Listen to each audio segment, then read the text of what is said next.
गोदी हान, मला काय देणं घेणं आहे का? मी माझ्या जातीशी प्रामाणिक आहे, मरेपर्यंत प्रामाणिक राहणार आहे. या मराठ्यांशी कधीच गद्दारी मी करणार नाही.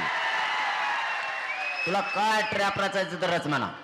त्याने नवीन आमदार उठिलेत. काल दरेकर बी बोलला वाटतं काहीतरी, त्याला दमच निघत नाही. त्याला कवा चेडी ना फिरी नाही, बिगर चेडीच पळत कुंकड बी दलिंदर. हे असले भंगार माया वाट्याला सोडलेत त्यांनी. पण थांब म्हणा, यांना कळानाच बघा, यांना कळानाच माया नादी लागल्यावर काय होणार आहे. ते जितके माझ्या विरोधात आमदार उठवायला लागले तितके भाजपचे मराठी बाहेर पडायला लागलेत. गरीब ते म्हणते हे गरीबासाठी लढतोय ना, याच्या विरोधात हे उतरलेत ना, जाऊ दे, त्या भाजपचं काही देणं घेणं नाही आपल्याला. डायरेक्ट म्हणाले किती नावं पाहिजेत बस म्हणा देवेंद्र फडणवीसला माझ संघ चर्चेला.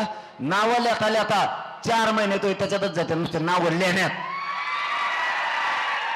इतके भाजपचे आलेत, रच्चे आलेले तर नावच नाही सांगत.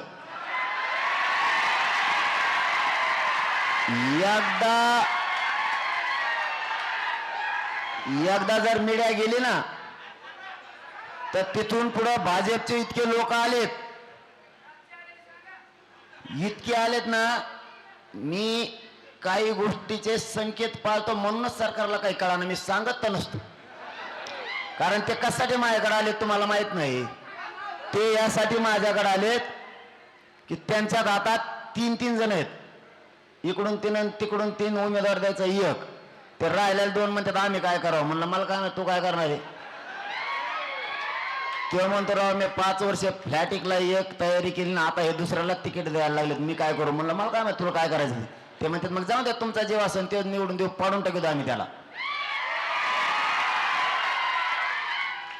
भाजप मधले तर इतके येतात रातची, त्यांची तर गिनतीच नाही.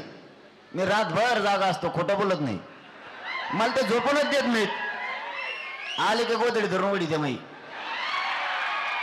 कारण यांच्यासारख्या का फुकटच्या रागा नाहीत आम्हाला, यांच्यासारख्या का फुकट खात नाहीत आम्ही.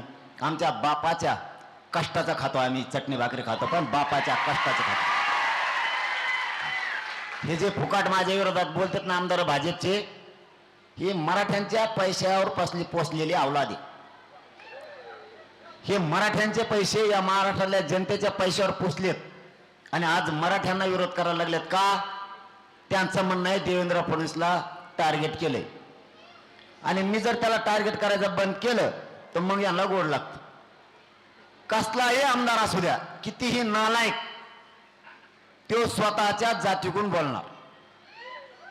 त्याला म्हणते जातवान जातीचा माणूस. हे मराठ्याचे आमदार बोलतात कोणाच्या विरोधात? मराठ्याला आरक्षण देऊ नका.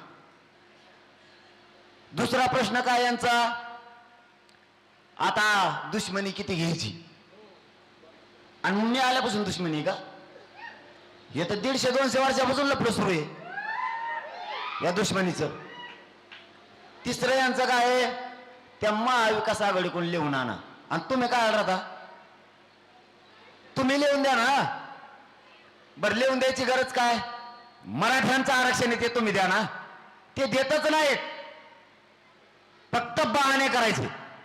तुम्हाला वाटत मी का बोला ना, त्याचं कारण आहे मला ज्याच्या त्याच्या मतदारसंघात जाऊन जो बोलला त्याला तिथंच कचका दाखायचा. त्याच्यात किती दम आहे मला बघायचाच. आता मला खेटलायच ना, मला खेटलेल्या माणसाला मी टेकविल्याशिवाय सोडित नाही. आपला रूल आहे. मी स्वतःहून कोणाच्या वाटा जात नाही, सुरुवात मी करत नाही. मग तो कोणी असो, सुरुवात मी करत नाही. देवेंद्र फडणवीस बोलले तर मी बोलतो, त्याचे आमदार मंत्री बोलले तर मी बोलतो, विरोधी पक्षातला बोलला तरच मी बोलतो.